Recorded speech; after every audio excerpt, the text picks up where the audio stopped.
नमस्कार दोस्तों, मैं पंकज कुमार शुक्ल और आप देख रहे हैं डेयर टू से। दोस्तों, 2024 के लोकसभा चुनाव में नरेंद्र मोदी को रोकने के लिए विपक्ष की गतिविधियां प्रारंभ हो गई हैं।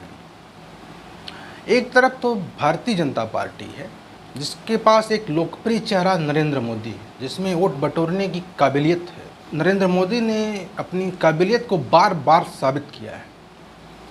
एक भारतीय जनता पार्टी के पास एक मजबूत संगठन है, कुशल नेतृत्व है, कार्यकर्ताओं की लंबी चौड़ी फौज है और देश में व्यापक जनाधार है। इसे टक्कर देने के लिए विपक्ष को एकजुट होने की आवश्यकता थी। इसे विपक्ष की स्थिति देश में ठीक नहीं है। ऐसा नहीं है कि विपक्ष के पास बहुत ज़्यादा वोट है, बहुत ज़्यादा सीटें हैं, ऐसी परिस्थितियां नहीं हैं। लेकिन जो भी है, जो भी परिस्थितियां हैं, इन परिस्थितियों में पूरे विपक्ष को एकजुट होने की ज़रूरत थी। लेकिन होता इसके बिल्कुल विपरीत दिखाई दे रहा है। एक तरफ तो कांग्रेस पार्टी है जो कि देश की मेन अपोजिशन पार्टी है और भारतीय जनता पार्टी के बाद देश में दूसरी सबसे बड़े जनाधार वाली पार्टी है, जिसके कई राज्यों में सरकारें हैं या गठबंधन सरकारें हैं और जनाधार है पूरे देश के कई राज्यों में। निश्चित रूप से यदि भारतीय जनता पार्टी को कोई टक्कर दे सकता है तो वह कांग्रेस पार्टी ही है। लेकिन उसके साथ समस्या यह है, उसके पास न तो नेतृत्व है, न तो संगठन है और न ही कोई ऐसा चेहरा जिसमें वोट बटोरने की ताकत हो नरेंद्र मोदी की तरह। दूसरा नंबर आता है अरविंद केजरीवाल का, आम आदमी पार्टी का। अरविंद केजरीवाल भी 2024 के चुनाव में प्रधानमंत्री बनने का ख्वाब देख रहे हैं और उन्होंने अपना कैंपेन भी प्रारंभ कर दिया है। अपने विचारों को सार्वजनिक मंच से प्रकट करना भी शुरू कर दिया है।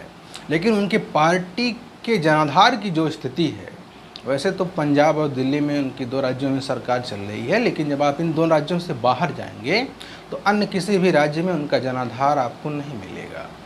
और आम आदमी पार्टी के पास न तो पूरे देश में कोई संगठन है, न जनाधार है और अरविंद केजरीवाल एक ऐसा चेहरा आज तक नहीं बन सके हैं राष्ट्रीय स्तर पर जिनमें वोट बटोरने की क्षमता हो नरेंद्र मोदी की तरह। अभी वह बहुत पीछे चल रहे हैं और उनकी जो लड़ाई वह लड़ रहे हैं वह भारतीय जनता पार्टी को टक्कर देने की नहीं, बल्कि कांग्रेस को अपोजिशन के पद से रिप्लेस करने की है। वह कांग्रेस को रिप्लेस कर रहे हैं, न कि भारतीय जनता पार्टी को टक्कर दे रहे हैं। और उसके बाद तीसरे फ्रंट की बात आती है जिसमें है नीतीश कुमार, केसीआर, ममता बनर्जी। पूरे विपक्ष में आप देखेंगे तो वर्तमान में तो सारे नेता इसी बात पर जोर दे रहे हैं कि हम प्रधानमंत्री पद के उम्मीदवार होंगे, चाहे वह नीतीश कुमार हों। हालांकि वह इसे इनकार भी कर रहे हैं साथ ही साथ कि हम प्रधानमंत्री नहीं बनना चाहते हैं।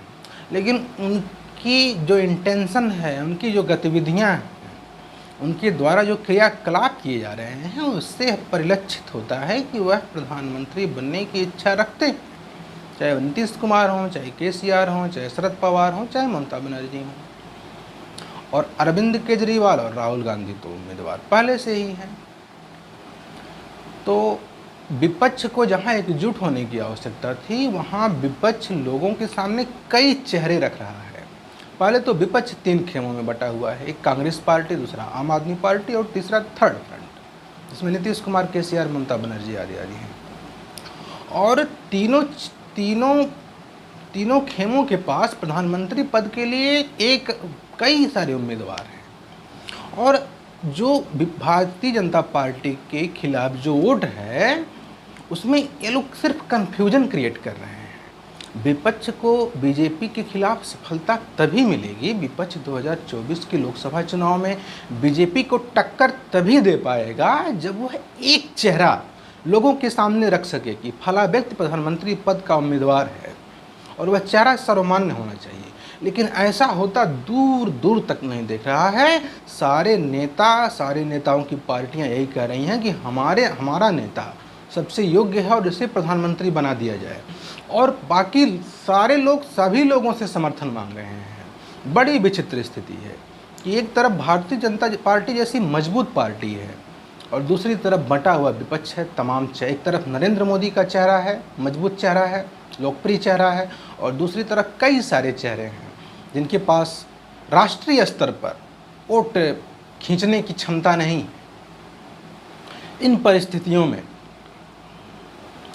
भारतीय जनता पार्टी 10 वर्ष देश में शासन कर चुकी है और निश्चित रूप से आज के दौर में कोई भी पार्टी जब सत्ता में रहती है तो एंटी इनकम्बेंसी रहती है।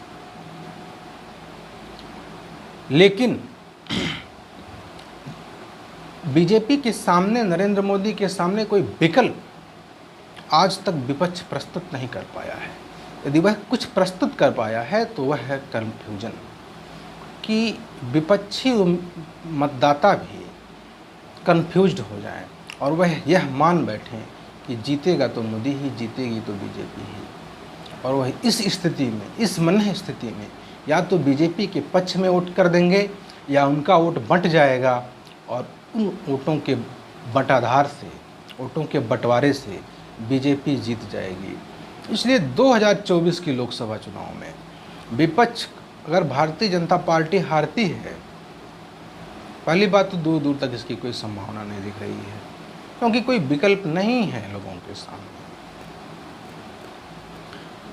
और अगर भारतीय जनता पार्टी और नरेंद्र मोदी जीतते हैं तो उसमें विपक्ष का भी बहुत बड़ा योगदान माना जाएगा 2019 की लोकसभा चुनाव की तरह। धन्यवाद, फिर मिलेंगे अगले वीडियो में। नमस्कार। मेरे वीडियो को लाइक और सब्सक्राइब कीजिए।